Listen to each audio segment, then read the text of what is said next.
thank you to our pastor, Pastor Gregory Burks, opening up the pulpit and allowing me to come in here. Let's give him a hand for him and his ministry. We had a laugh this morning. We were talking, and I was saying that he was saying that we are indeed twins. I was letting him know that he got all the height, but he also got the singing voice. So I'm jealous of two things. So pray for me. Envy is real, but I think we'll have a good time today. I'm looking at the clock. The hour is late, or at least later than anticipated, but that's all right. We can hasten this thing along if I have your prayers and your amens. I just need two things from you, your prayers and your amens. And I think that we can speed this thing along. Is that okay? Amen. All righty. I want to speak from the topic, the functionality of a committed family, or a fully functioning, Christ-committed family. Our verse today is found in the book of John, chapter 12, verses 1 through 11. John chapter 12, verses 1 through 11. And in the interest of time, I'm only going to read the first three verses, but by the time we get to the end of this message, I think we would have made our way all the way through. But John chapter 12, verses 1 through 11. And it reads like this. 6 days before the Passover, Jesus came to Bethany, the home of Lazarus, whom he had raised from the dead. There they gave a dinner for him. Martha served, and Lazarus was one of those at the table with him. Mary took a pound of costly perfume made of pure nard, anointing Jesus' feet and wiped them with her hair. The house was filled with the fragrance of the perfume. A fully functioning, Christ-committed family. Dysfunction. Does anybody have any dysfunctional family members?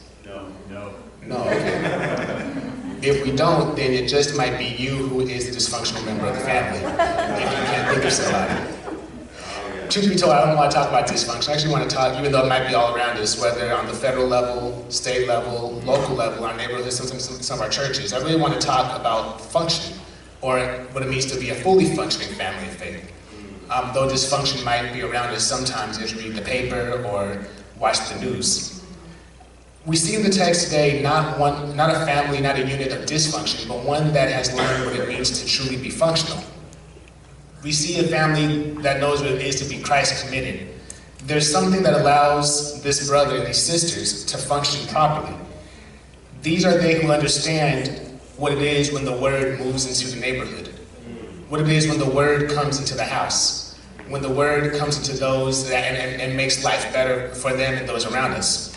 They know what it means to be in fellowship with Christ, and as a consequence, they're throwing a party or a fellowship a dinner in his honor at Simon's house. They have invited Jesus, amongst many others, into this neighborhood. They're about to make a difference. And as a result of Jesus arriving in the neighborhood, arriving at the house, these siblings display a love and commitment to Jesus, and they display a love and commitment to those around them that I believe we can learn from today. Just as they were committed, we too can be committed. We don't have to stop at talking about it. We don't have to stop at singing about it. We can actually demonstrate this commitment that they show us in a very real and very practical way. Martha demonstrates her commitment. She shows what it looks like when the word moves into the neighborhood by serving. Lazarus shows what happens when the word moves into the neighborhood by sitting. And Mary demonstrates what happens when the word moves into the neighborhood by sacrificing. Those are my three little points right there. If you've got that, you've got the sermon. Serving, sitting, and sacrificing. Those are the things that happen when the word moves into the neighborhood. You could technically get up and walk out right now, say happy Sabbath and go on to lunch. But I'm hoping that we can take a couple of minutes and just unpack it and really see what it means for us here today.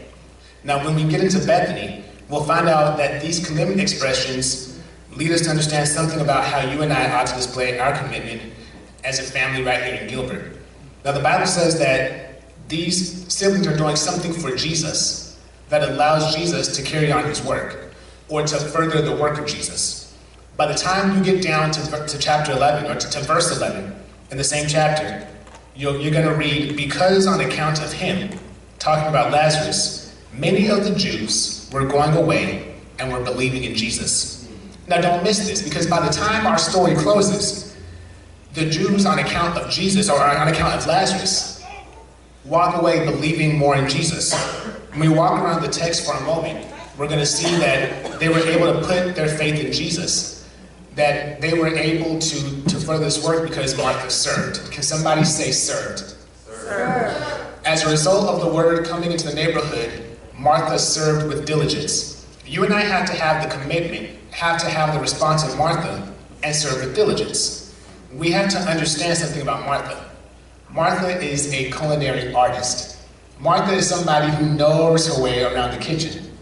Martha has been gifted to provide phenomenal, amazing, tasty meals. And every time Jesus shows up in the neighborhood, do you know what she does? She serves. The first time we see her is in Luke chapter 10. And she's doing the exact same thing that she's doing in John chapter 12. She's serving Christ, and she's serving others. If you know what it is to have a real good meal prepared, you know it takes time. It requires doing things just right. You know, you don't want to put the ice in the drink too early. You know, it gets watered down. You might want to make sure that you have all kinds of seasonings on the food that's being prepared. Don't keep the food in the oven far too long. It comes out burnt as opposed to nicely baked. You know, there are some things, people that have to dot the I's and cross the T's when it comes to serving. So Martha goes on and serves the Lord. And we see in John chapter 12 that when Jesus returns to the neighborhood, Martha is serving. Now, what is so important about this is that Martha is doing that which she has been gifted to do. Martha is doing that which she is good at. And she's doing something that will ensure that Jesus is served well. She's doing something that will ensure that the work of Jesus is continued. Every one of us here today has been graced with gifts. And we've been given these gifts so that we can serve the Lord well. And that we can please not only God, but also make life better for those around us. Listen to what Paul tells the church at Rome in chapter 12 of Romans. He says this: I appeal to you, therefore, brothers and sisters, by the mercies of God, to present your bodies as a living sacrifice, holy and acceptable to God, which is your spiritual worship. The NASB says it like this: your spiritual service of worship. Now the second verse is just as good, and we often quote it. Do not be conformed to the world, but be transformed by the renewing of your mind, so that you may discern what is the will of God, what is good and acceptable and perfect. We often quote Romans chapter 12, verses 1 and 2. But by the time, it talks about different gifts, but by the time we get down to verses 6 and 7, it gets even better. Because by the time we get down there, he says, if you're gifted serving, then serve. He says, I want you to serve. I want you to make sure that you use what God has given you to bless those around you. I want you to use what God has given you in such a way that everyone knows that you are in a relationship with Jesus. So the question today is, where are you serving? Where in Redemption Fellowship are you serving? Where in the city of Gilbert are you serving? Where in this county are we serving? What are you doing to make this city, to make this church, to make this area a better place? Some of us are what I call consumer Christians. And we're only getting but never giving. We're only soaking up but never serving. And I just stopped by to let you know that you can't be as blessed as you are, as gifted as you are, as talented as you are, and not serve somebody. Is there somebody who knows you have not been given the gifts you've been given? You have not been as blessed as you are to simply stay where you are and how you are. You've been blessed to be a blessing to somebody else. The song says, if I can help somebody as I pass along, if I can cheer somebody with the word or a song, if I can even show somebody how they're traveling wrong, then my living shall not be in vain. Now, if Redemption Fellowship is anything like my home church, as good of a church as it is, it would be even better if a few more of us were to use our gifts and serve with diligence. Martha recognized that Jesus was the ultimate servant. I imagine that the way he had served others around him, it helped her want to serve him and serve others as well. When we look at the way Jesus treated outcasts, look at the way that Jesus treated the lost and the least, those who were left behind, I think Martha's like, I just have to serve. With an example like Jesus, how can the rest of us just soak up all the good things that are going on all the time, but not use any of the gifts that God has given us. The Bible says to serve the Lord with gladness. If you're good with your hands, then find somebody who may need help fixing a car, or who might need help with something around the house. If you have a pleasant demeanor, then maybe you volunteer at the senior center, or just go sit with somebody for an hour a week or so. If you have a special knack or ability in some area, maybe you tutor somebody, or you go and take part in after school care, letting people know that you're from this church and that you just want to impact the community and just make a small difference. Sometimes, we see lawns that are in disarray, and it might be better if we did actually take a Sabbath off and maybe go mow a lawn, or maybe go do some service if we see places around us where things might not be as they should. If we look at houses, or we see homes, or we see something that looks like, hey, somebody that might be struggling, maybe we take it instead of a work day at church or a work week, we go into the community and say, how can we help you? How can we better your life? Letting them know that this church cares. Now, the natural question would be, why would Martha do this? And that's such a great question. I'm glad you asked it. But we'll come back to that. Martha's like, hey, whatever you need to do, Lord, I'm willing to do it. But I'd like to push it a little further, because not only do we have to serve with diligence, because that's what happens when the word comes into the neighborhood, but we also see that we have to sit. Can somebody say sit? Sit.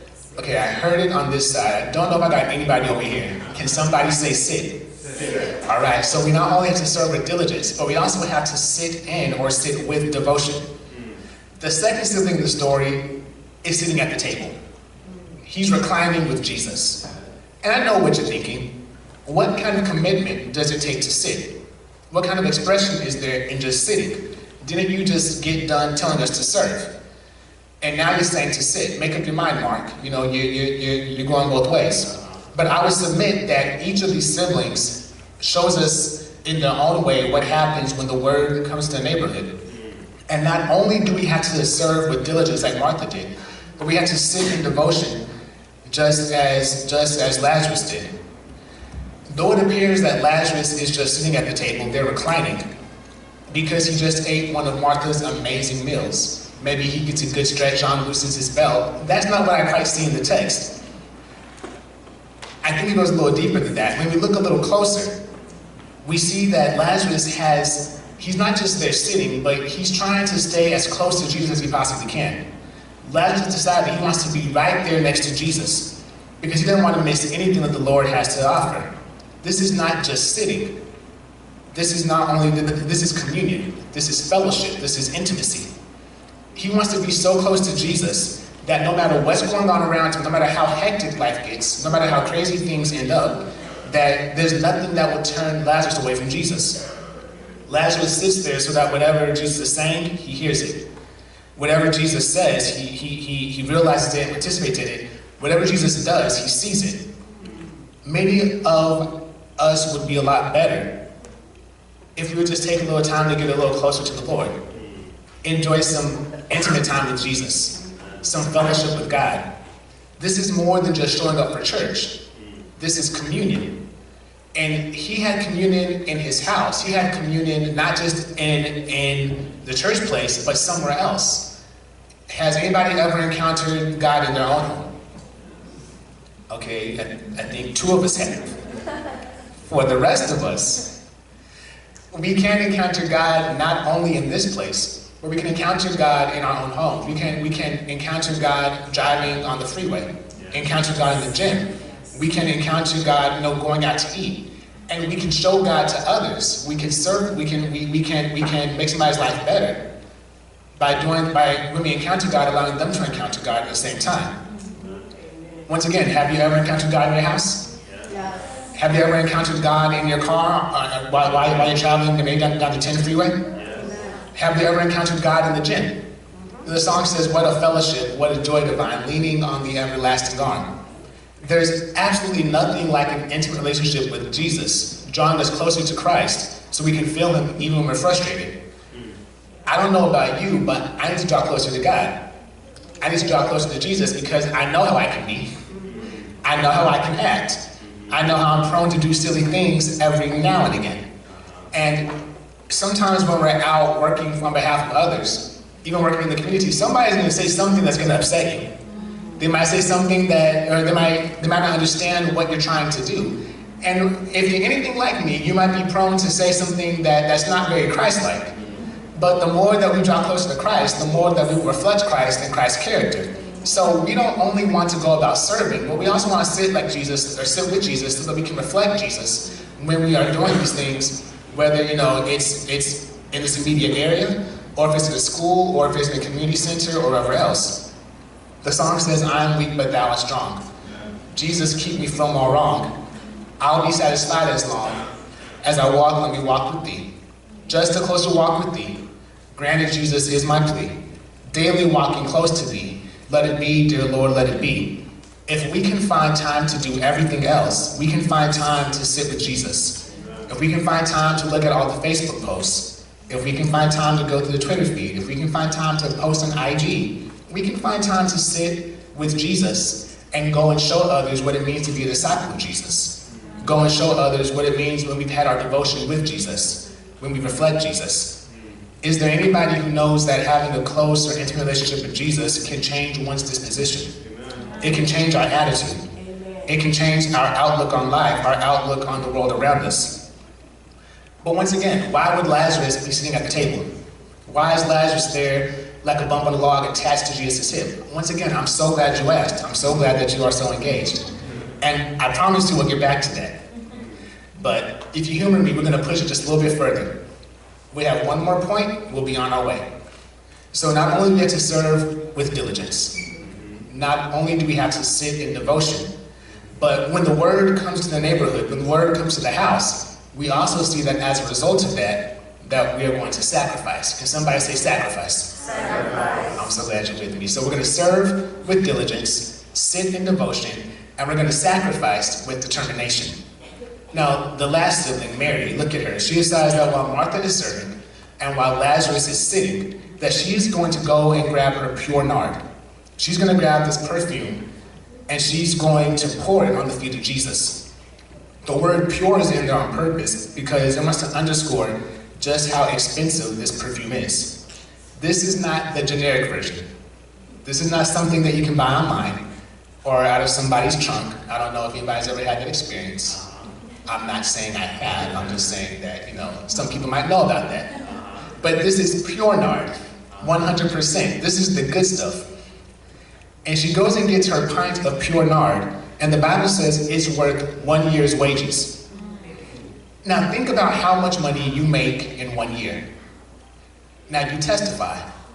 Would you be willing to expend it all in one day, or in one moment on that man named Jesus? Now, don't look to your left or to your right. Just keep looking straight ahead, because I'm probably in the same boat you are, whichever boat that might be. But just think about what we make in 1 year, and would we be willing to expend it all, give up all of that, to make life better for those around us? For Jesus. Here's Mary. She's saying, Jesus, you mean so much to me that I'm going to get the best that I have, and I'm going to bring it to you. David said, I'm not going to bring the Lord that which cost me nothing. I'm willing to sacrifice. And in the midst of all this going on, I'm willing to sacrifice my time, sacrifice my talent, sacrifice my treasure. Sacrifice is a wonderful thing. When we understand sacrifice, we understand that we have to go above and beyond ourselves and bless others who cannot always bless us back. It's very easy to sit here and, do something for a pastor or a church member. That's cool. It's very easy if, the conference president comes, or if some conference official comes, and give them a good meal, welcome them, be kind to them. It's very easy when you have somebody from one of our universities, but usually there comes something with that. But are we willing to do those things for somebody who's not a Seventh-day Adventist? For somebody who's not in the community, who's not in the clique or the club or the crew? For somebody who is on the outside, somebody who cannot bless us back? Somebody who can't, whose name doesn't ring out. Are we willing to sacrifice for somebody else? Sometimes we mistake investments for sacrifices. If you save up for a car, you're not really sacrificing. You're investing in a means of transportation. Even if you delay gratification and get your education, and you pay for that, that's not really a sacrifice. It's an investment in yourself. But an investment that's one thing, but a sacrifice is something that blesses other people. A sacrifice is not something that only makes your life better, but it makes it better for those around us. Now, some of us might say, well, how do you figure that? Or why do you say that? And I'll address that in a moment. It's one thing to give God lip service. If we had this going on, it'd be great. If we could do that, it'd be awesome. But when somebody actually puts, their money where their mouth is, when they decide to step up in a different way, one that is above and beyond what's normally accepted. And that's what Mary does. She says, Lord, I love you too much not to sacrifice something for you. And so she pours out all this perfume on his feet. And one might ask, well, how do you figure that this is something for other people? Because when you read the Bible, in verse 3, it says that the entire house was filled with the fragrance of the perfume, suggesting that whenever we sacrifice for Jesus, that it doesn't only bless Jesus, it blesses all of those around us. The entire house smelled the perfume. It didn't only affect those in the house or only those at the table. It didn't only affect those in the know. It affected everybody around once she made her sacrifice. She pours it on his feet. And of course, as you know, anytime you go above and beyond, anytime you do something different, anytime you say, we're going to start being more engaged in the community, we're going to start, making a difference here and there, there's always going to be pushback. Yeah. There's always going to be a hater. And it comes in verse 5. Why wasn't this perfume sold and the money given to the poor? It was worth a year's wages. Why are you wasting this? We could have done so much more with this. It's funny how somebody who offered nothing in the situation wants to open their mouth with an opinion. Why are we doing this? We could have done so much more. Once again, who is this we? I had other ideas for that bottle. I had other ideas for that line item, for this project. But it wasn't technically a group project or a group act. Mary took her time, took her resources, her talent, her treasure, all that kind of stuff of her own accord, and decided to further the work of Jesus, and decided to do something different, something that had not been done before, try something new, something that's outside the norm. But the first thing that this person does is criticize, condemn, or complain without making a contribution to this particular work. Now, you would think that this kind of talk would come from somebody who's an outsider, somebody who's a heathen. But it comes from somebody who's in the house, somebody who's a part of the group. It's somebody, as a matter of fact, who is a leader in the group. They have some influence in the group. But Mary doesn't have to say a word to them. Instead, it's Jesus who in verse 7 says, leave her alone. Sit down, relax, chill, it's okay. Jesus goes to say, this is making sure that I'm ready for my burial. And as you know, Jesus was on his way to Calvary. And he understands that in a few days he's about to sacrifice, and that they're going to take him off that cross, and they're going to bury him in Joseph's tomb. They're going to wrap up his body, and they're going to plan to anoint that body, but they aren't going to have time to do it because their son's going to be going down, and that's why they're heading to the tomb on Sunday morning. And Jesus says, as a precursor to my burial experience, I want this has to happen. You may not see it. You may not understand why people are sitting, serving, and sacrificing the way they are. But I'm on my way to do something for each of you. And this project, this act of sacrifice that goes beyond what we're used to, that goes beyond what we're accustomed to, is going to assist with something much bigger. Jesus lets them know that Mary makes a sacrifice for the sacrifice he's about to make. And I like this text. I like this family because it shows us what happens when the word is in the neighborhood. As a matter of fact, as you watch this family display their faith, it makes such a difference that by the time you get to verses 9 and 11, it says that many started putting their faith in Jesus because of what they saw that day. I'm sure that somebody's asking, okay, why would they do all this? Why would they ask the word to come into the neighborhood? Why would they respond like this? What would possess Mary to sacrifice the way she does? What would cause Lazarus to sit so closely in devotion? What would make Martha serve so gladly with diligence? And all of those answers can be found in verse 1. The Bible says that Jesus is coming to the neighborhood. Jesus is coming to Bethany, making his way to the house, because this is the house of Lazarus. And Lazarus is the one that he had raised from the dead. All the guests began to trust Jesus because they saw Lazarus that day. They are celebrating Jesus because when they had seen Lazarus before, in John chapter 11, he was dead, wrapped up in grave clothes, and laying in a tomb. But now he's sitting there with Jesus, getting served food by Martha and smelling Mary's sweet perfume. Martha is serving because she remembers her John chapter 11 experience. Martha witnessed God do something for her family. Is there a witness in Redemption Fellowship who has seen how God has blessed your own family? Who has seen how God has blessed your loved ones? Seen how God has blessed those around you? It should make you want to serve the Lord with gladness.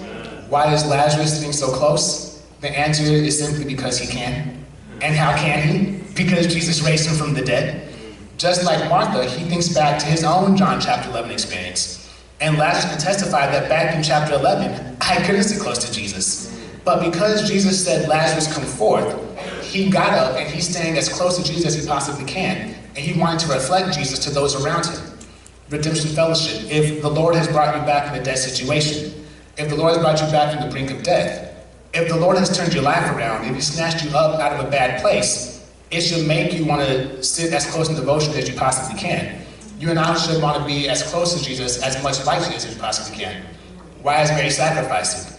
Because when she thinks back to her John chapter 11 experience, she's just grateful. When you've seen God do the amazing, when you've witnessed God do the phenomenal, when you've seen God do something for you that you could not do for yourself, every now and again you'll want to do something different. You'll want to go beyond the norms of what we've been doing all along the way for the last so many years and try something different.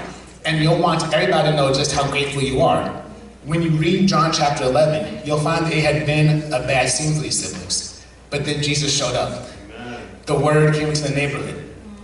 Some of us remember our own John chapter 11s, which is why we sacrifice the way we do, sit the way we do, and serve the way we do in John chapter 12.